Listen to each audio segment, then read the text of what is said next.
A veure, pel que fa a la normalització lingüística, no se viu una normalitat lingüística a les illes, com ja han parlat els meus companys, clarament, no?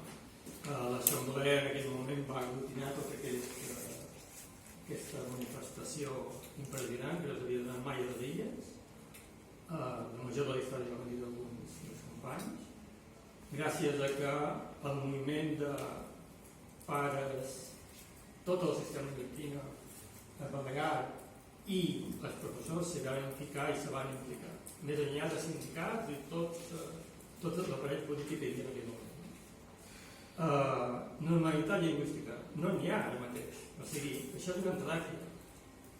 Com han dit els companys, a les escoles i a l'institut, en el pati, la majoria dels adults xerren en castellà.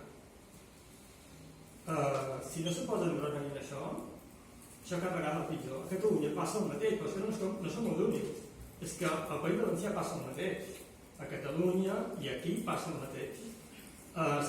I clar, si mirem cap enrere, és bona. Allò era una situació de tir, no? Que ja s'ha demostrat que no serveix per res, no serveix ni per aprendre anglès, ni per aprendre castellà, ni per aprendre català. En tot cas, per tot el contrari. Perquè els continguts de les matèries en anglès són, si no tenen nivell d'anglès suficient, és impossible, no? Per tant, el que reclamem és una política d'habitat intensiva de normalització lingüística com ha de ser, en català, sense cap dubte. O sigui, és que no pot ser, perquè i això ha de ser el govern el que posi les lleis i crec que estem una miqueta igual com abans del TIL, però és que abans del TIL tenia normalització lingüística.